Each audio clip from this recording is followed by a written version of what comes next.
निर्भर करती है।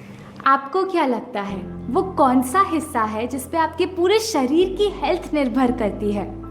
Liver, kidney, lungs? नहीं, वो हिस्सा है आपकी इंटेस्टाइन। जब तक आपकी इंटेस्टाइन साफ नहीं तब तक बाकी कोई अंग अपना काम ढंग से कर ही नहीं सकता। मगर मैं तो रोज 2 बार बाथरूम जाती हूँ, मेरी इंटेस्टाइन्स तो साफ ही होगी ना। नहीं, रोज 2 बार बाथरूम जाने के बावजूद भी आपकी आंतों में बहुत सारी गंदगी, बहुत सारा कचरा जमा पड़ा हो सकता है। आप पूछेंगे ये गंदगी आती कहाँ से है? जब आप कुछ ऐसा खाना खाते हैं या ऐसा, तो ये सब अंदर जाके अटक जाता है, चिपक जाता है और अंदर बैठे बैठे बड़ी बड़ी बीमारियों को जन्म देता है। तो इस वीडियो में हम आपको एक ऐसी डिटॉक्स टेक्निक के बारे में बताएंगे जो सदियों से चली आ रही है, जो हमारी यौगिक संस्कृति का हिस्सा है, और ये है एनेमा। रुकिए।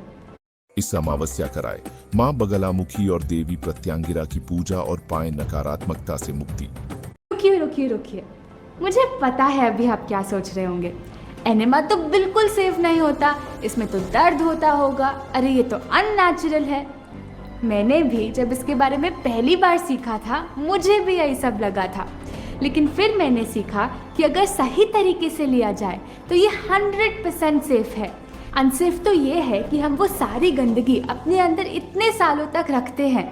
घर, ऑफिस, मॉल, पार्क, हर जगह इस गंदगी को अपने साथ लेके घूमते रहते हैं। तो चाहे आज आपको कोई बीमारी है या आप एकदम हेल्दी हो, चाहे आप यंग हो या ओल्ड, चाहे आप मोटे हो या पतले, ये एनेमा सभी के लिए फ़ायदेमंद है। तो इस वीडियो में आप एनेमा के बारे में सब कुछ सीखेंगे।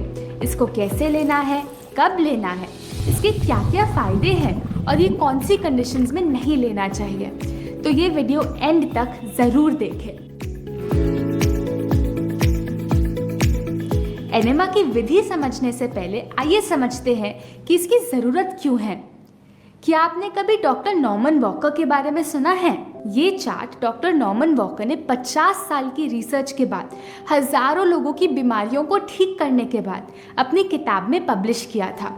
इस चार्ट को देखिए कैसे आपकी इंटेस्टाइन का हर एक हिस्सा किसी न किसी बॉडी पार्ट से कनेक्टेड है। जहाँ गंदगी जमने लगती है उसी बॉडी पार्ट में बीमारी पैदा होती है। तो जब भी आप वो चीज़ें खाते हैं जो माँ प्रकृति से सीधा सीधा नहीं मिलती, उनको पचाना यानी डाइजेस्ट करना और फिर बाहर निकालना बॉडी के लिए बहुत मेहनत का काम होता है। शरीर मेहनत करके निकाल ही रहा होता है, लेकिन हम ऊपर से और डाल देते हैं, तो ये सब चीज़ें शरीर से कभी पूरी तरह बाहर निकल ही नहीं पाती, अंदर आंतों में जमने लगती है। और जैसे जैसे हम इन्हें खाते रहते हैं, आंतों के अंदर और गंदगी चिपकती रहती है। क्या आपको पता है 80% बीमारियों का जन्म आपकी इंटेस्टाइन में होता है। अब वो चाहे कफ हो या कैंसर, वो पैदा तो यहीं होती है, क्योंकि जो भी गंदगी आंतों पर चिपकी होती है, आंतें उसको अपने अंदर खींच लेती हैं और खून के जरिए शरीर के हर दूसरे अंग तक पहुंचाती है। यही नहीं, जब तक ये साफ नहीं तब तक ये कभी साफ हो ही नहीं सकता। जब तक इंटेस्टाइन में गंदगी पड़ी है तब तक हमेशा आलस, चिड़चिड़ापन, स्ट्रेस, टेंशन का अनुभव होता ही रहेगा, क्योंकि इसका और इसका बहुत गहरा रिश्ता है। एनेमा की विधि पर बढ़ने से पहले एक और बात, ये कोई नई चीज़ नहीं है। इस डिटॉक्स टेक्निक के बारे में हमारी हठ योगा प्रदीपिका में जल बस्ती के नाम से हजारों साल पहले बताया गया था। तो आइए देखते हैं ये एनेमा लेते कैसे हैं। आपको एक एनेमा किट की ज़रूरत पड़ेगी और आपके लिए इजी करने के लिए हमने इसे अपने वेबसाइट पर भी अवेलेबल किया है। सबसे पहले एनेमा पॉट को 2-3 बार धो लें, फिर उसमें करीब 300 से 500 ml पानी भर लें। हालांकि एनेमा पॉट इससे ज़्यादा पानी ले सकता है, आप 500 ml से ज़्यादा पानी ना डालें। शरीर पे थोड़ा सा भी प्रेशर नहीं डालना। यदि आप पहली बार ले रहे हैं तो 300 ml से शुरू करिए। याद रहे कि पानी का तापमान रूम टेम्परेचर जितना हो, मतलब ना ही ज़्यादा गर्म होना चाहिए और ना ही ज़्यादा ठंडा। आप बेफिक्र होकर नल का पानी यूज़ कर सकते हैं, लेकिन अगर आप नल का पानी यूज़ करने में कंफर्टेबल नहीं हैं तो पीने वाला पानी भी इस्तेमाल कर सकते हैं। पहले आप पाइप की टिप पे थोड़ा तेल लगा लीजिए। आप नारियल का तेल या कोई भी दूसरा तेल लगा सकते हैं। कोई केमिकल वाली क्रीम ना लगाएं। तेल लगाने से पाइप ल्यूब्रिकेट हो जाता है और अंदर आसानी से इंसर्ट हो पाता है। फिर अपने एनेमा पॉट को किसी भी ऊंची चीज़ पर रख दे, जैसे कि कोई शेल्फ, बस आपकी कमर से ऊंचा होना चाहिए। वैसे तो एनेमा लेने के लिए सबसे अच्छी जगह है आपका बाथरूम, लेकिन अगर आपका बाथरूम छोटा है तो आप इसे अपने बेडरूम में भी ले सकते हैं। नीचे कोई मैट या टॉवल बिछा लीजिए और फिर घुटनों के बल कुछ इस तरह लेट जाइए।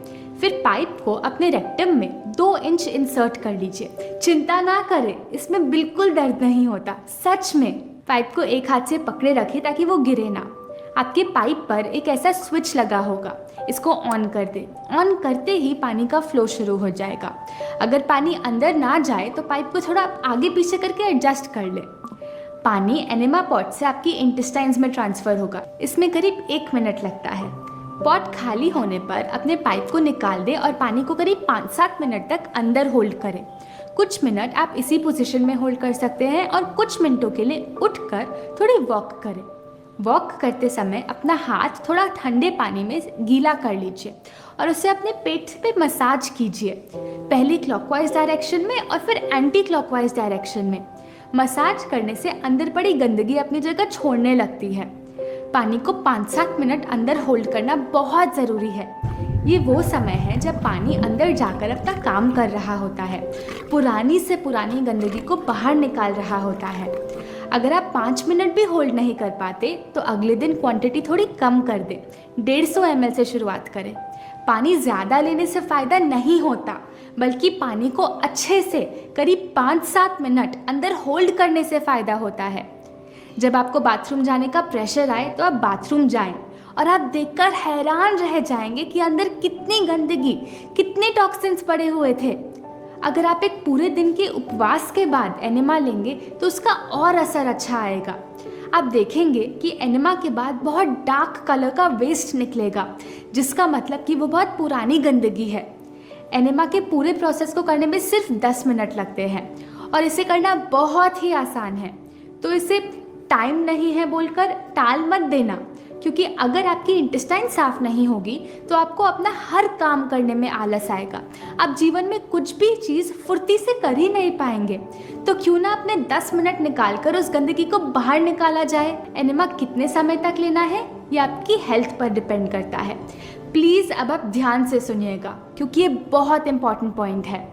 अगर आप किसी हेल्थ प्रॉब्लम यानी बीमारी को ठीक करना चाहते हैं, जैसे कि diabetes, high blood pressure, thyroid, PCOD, constipation, migraine या कोई भी ऐसी दूसरी बीमारी, तो आप इसको 21 दिन तक रोज़ लें। 21 दिन के बाद इसको छोड़ दें। इसको कभी अपनी आदत नहीं बनाना। 21 दिन के बाद इसको सिर्फ ज़रूरत पड़ने पर ले, जब भी आपको थोड़ी भी ब्लोटिंग, कॉन्स्टिपेशन या गैस या हेडेक महसूस हो। ये याद रखें कि ये 21 दिन का समय आपके शरीर के लिए एक डीप क्लीनिंग का टाइम है।